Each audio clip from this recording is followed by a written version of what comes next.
Hi, I'm Dominic Robinson-Neal. I'm Zell Folks. And this is Inside the Ropes Boxing Show. All right.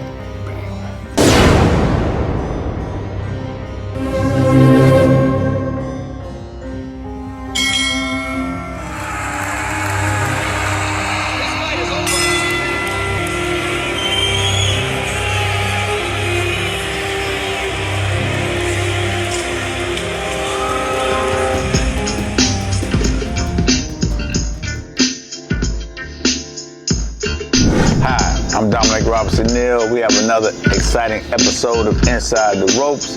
I'm here with my co-host, Marlon Clemens. And today, what's our subject today, Marlon? We're going to start with mental health in boxing and resilience.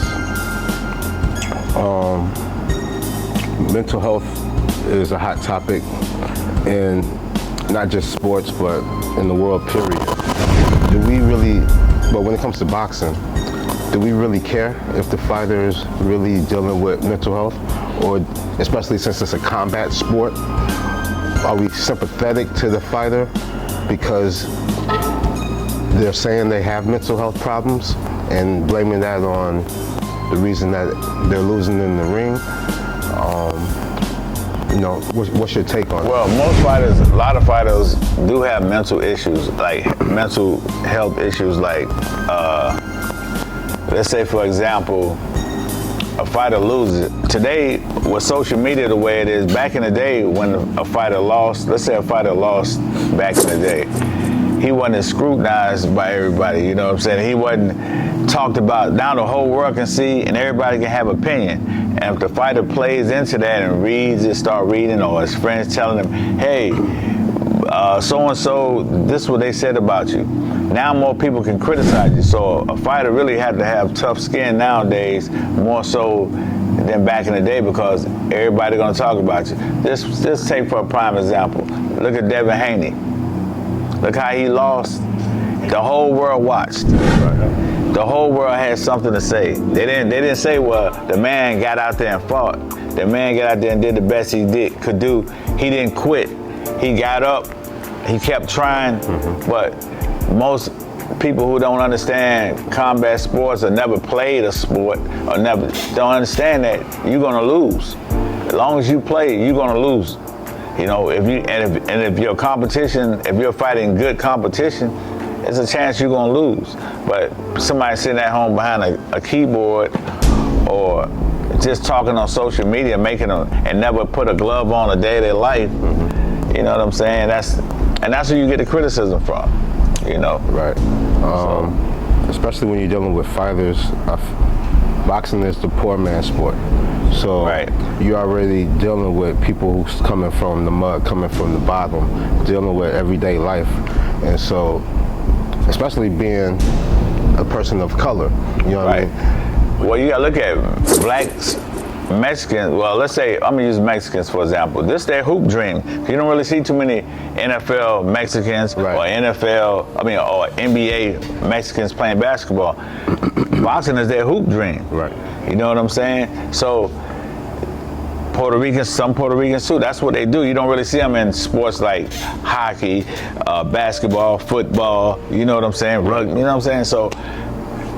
So they spend their whole life, and inner city kids and the kids we train, they spend their whole life trying to get to a point.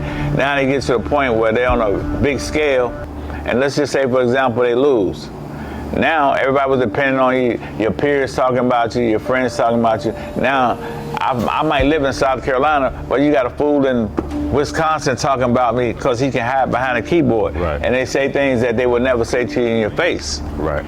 You know what I'm saying? So, you know, you got to have a real bad mental, because now people don't realize it's a lot of anxiety leading up to a fight. You sitting in the locker room, and it's like, my thing was, mentally, I knew once I got in the ring, I could handle myself.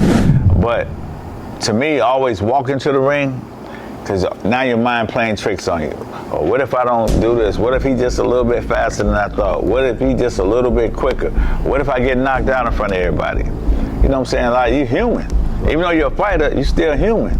So a lot of things go through your mind that that would a normal person don't have those. A guy who just sitting home on the couch worrying about getting off work, going behind his computer, he don't have those worries because his job is not that stressful. Right. Like the boss's job.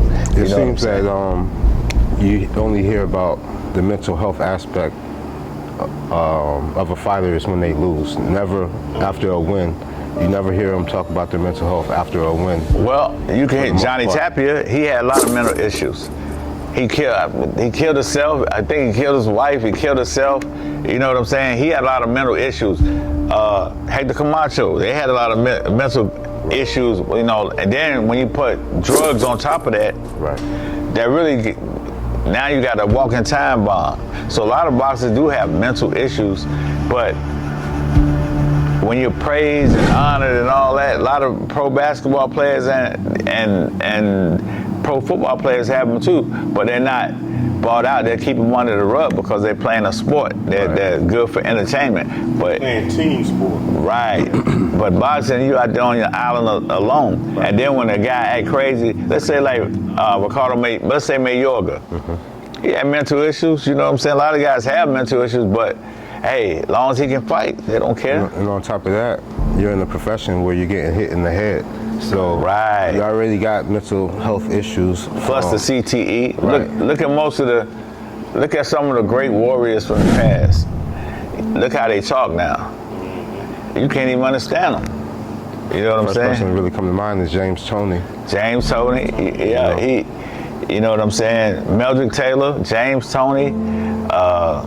There's a few that I know, they weren't as on high scale as James Toney, but man, you talk to him now, you be like, some of my old teammates, you talk to them, you're like, man, what? You're asking questions, you know? But then you take a fighter who was on top of the world, so then when he loses, his whole life go to shambles. Now his life in shambles. That's got to be a mental. When somebody says, "Dad, what's up, champ?" They wave him, "Dad, what's up?" You know, he's still not feeling like a champ. He's not feeling like a champ. And when you lose, like a champ, right?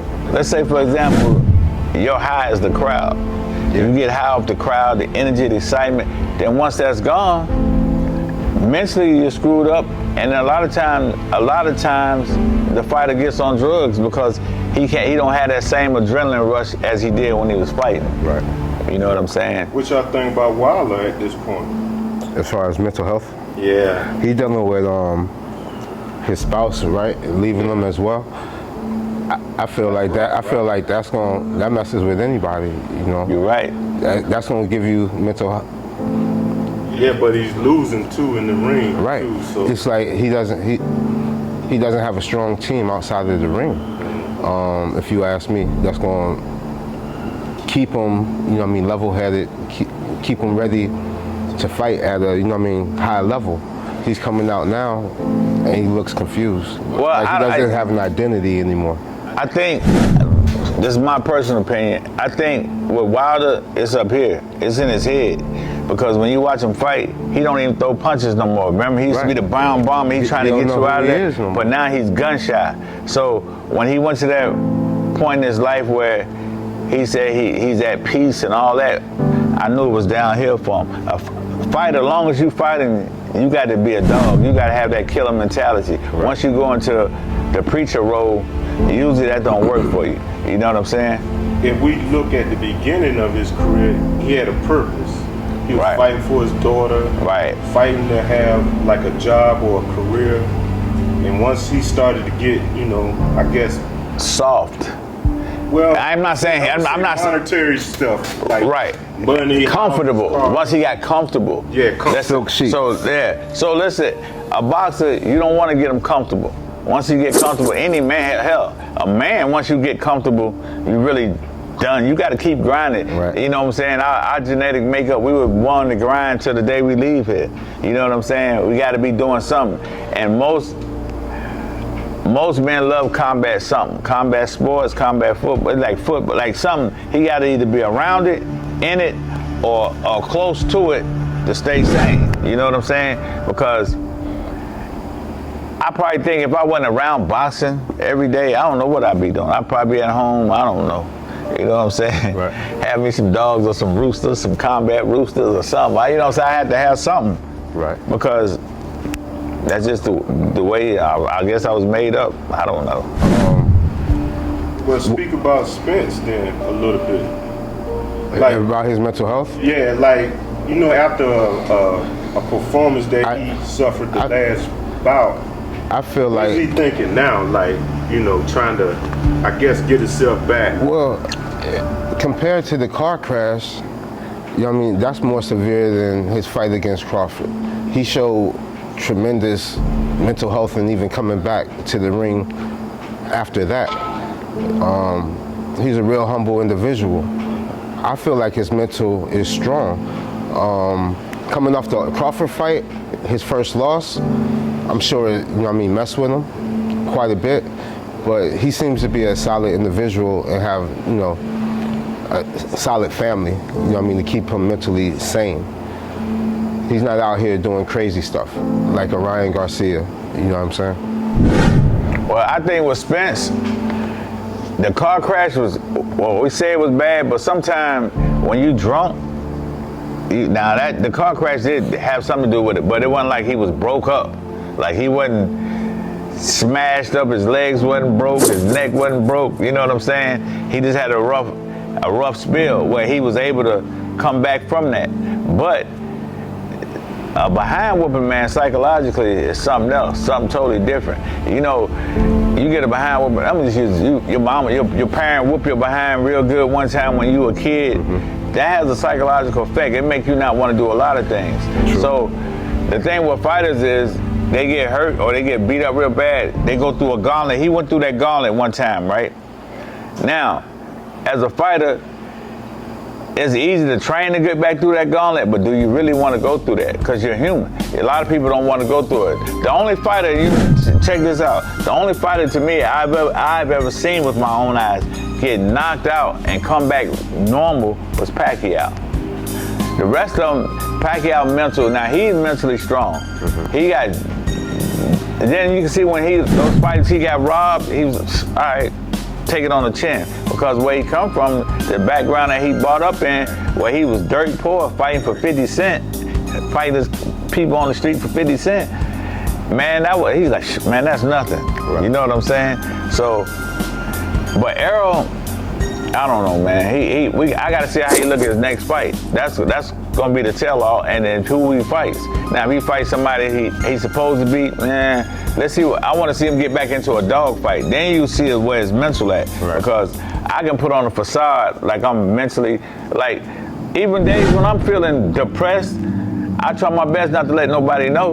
You know, no matter what, I'm trying to cover it up, shield it up, or make sure nobody knows that I'm feeling bad. You know, sometimes it's written on your face, anybody. Right. But, you know, mentally, you know, as a man, they tell you, suck it up. You know, you can't go, hey, man, I'm feeling bad today because for this reason and that reason. And then most of these boxers, they don't, the women they wonder, dog, what happened when I stopped winning? What happened when I have nothing? Just a prime example of, you know what I'm saying, even with Wilder, that's a prime example. I done took care of you, that had you in the limelight, then gave you a life you never dreamed about. Right. And now look at, now you leaving me. On to the next. On to the next. You know what I'm saying? So boxers got, you know, they got to have tough skin, tough minds, tough hearts. You know what I'm saying? Even with Ray Leonard, when he got caught up when he lost his wife, you know what I'm saying? That bothered him. Right. You know. So we human. So anything, you know, mentally, like I said, the toughest fight a guy gonna ever have is in here, in his head. You gotta overcome your demons. You gotta overcome. There's so much, man, that a man gotta go through. You still gotta be a father for your daughter, or you know what I'm saying. No matter what, you still gotta. She don't want to hear that about, man, I ain't feeling good today. Right. You know what I'm saying? So now the mother a woman could sit there and cry and boo-hoo, and it's fine, it's cool. Well, what's wrong with you? And she tell you her story or tell you what's wrong with her. It's acceptable, but not for a man, especially a fighter. When they look at you like, everybody want to be a fighter. Right. Hey, you know what I'm saying? Pro boxers, drug dealers, everybody want to be a fighter. Everybody can't be. So now I am what everybody want to be. I got to be like that mentally also. Or supposed to be, you know what I'm saying? I got to keep that facade like I'm mentally, you know. Gotta be Superman. Right. Absolutely. Okay. This has been another episode of Inside the Ropes. Hope y'all have a good weekend. Don't forget to check out that Better Be and Bivol fight. You like Bivol, right? No. Oh, okay. Better be. Wrong person. All right, Better Be. All right. See y'all next week.